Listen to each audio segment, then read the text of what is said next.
ஓம் காளி ஓம் நமச்சிவாய. ஆளான மங்கை சென்று ஒளிவது எப்போ, பரந்த மனம் செவ்வையாய் வருவது எப்போ, வாளான விழியுடைய வெண்ணை சேரும் மயக்கமற்று நிற்பது எப்போ, மனமே ஐயோ காளான உலக மதனாசை எல்லாம் உலகமன ஆசை எல்லாம் கருவறுத்து நிற்பதப்போ, கருதி நின்ற கோளான கருவி விட்டு மேலே நோக்கி கூடுவது மேதென்றால் மூலம்பாரே. ஓம் நமச்சிவாய. ஓம் கிரீ நமச்சிவாய. ஓம் ஐ நமச்சிவாய. ஓம் காளி. இப்பொழுது நாம் பார்க்க வேண்டிய மூலிகை, இந்த பாடல் சட்டமொழியினருடைய பாடல். இப்பொழுது நாம் பார்க்க வேண்டிய மூலிகை,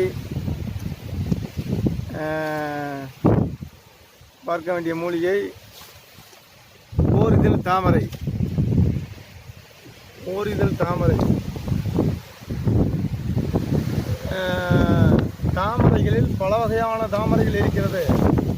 கல் தாமரை, ஆகாய தாமரை, செந்தாமரை, வெள்ளத்தாமரை, ஓரிதழ் தாமரை, ஈறுதல் தாமரை, மூவிதழ் தாமரை, நாலிதழ் தாமரை, 5 இதழ் தாமரை, 6 இதழ் தாமரை என்று 10 இதழ் தாமரை வரை இருக்கிறது.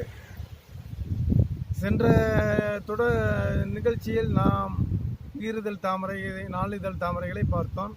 இப்பொழுது ஓரிதழ் தாமரை என்ற மூலிகையை நாம் பார்க்கின்றோம். இது ஒரு அபூர்வ மூலிகை. இது சக்தி அதிகமுள்ள மூலிகை.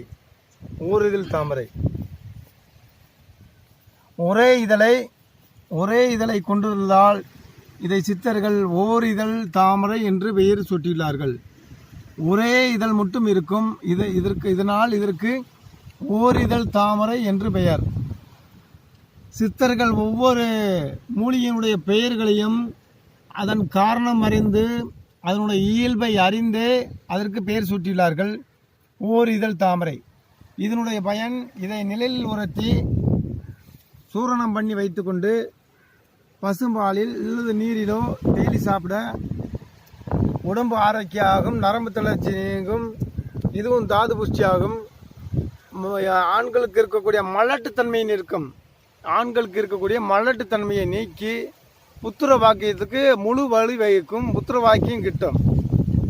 இதோடு சேர்ந்து அமுக்கரா, தண்ணீர் விட்டான் கிழங்கு, பூமி சர்க்கரை கிழங்கு, நீர்முள்ளி வித்து, இதுக்கெல்லாம் சேர்த்து ஒன்றாக நான் சாப்பிடும்போது இது மலட்டுத்தன்மை நீங்கி குழந்தை பாக்கியம் முழுமையாக கிடைக்கும். இது ஒரு தாது விருத்தி மூலிகையாகும். தாது விருத்தி மூலிகை. இது ஆண்மையை அதிகப்படுத்தி மலத்தன்மையை நீக்கி உடம்பில் ஆண்களுக்கு நரம்பு தளர்ச்சி நீக்கி சுறுசுறுப்பை அளிக்க வல்லது, சோர்வை நீக்க வல்லது, இரத்த விருத்தி அதிகமாகும். ஓம் காளி ஓம் நமச்சிவாய.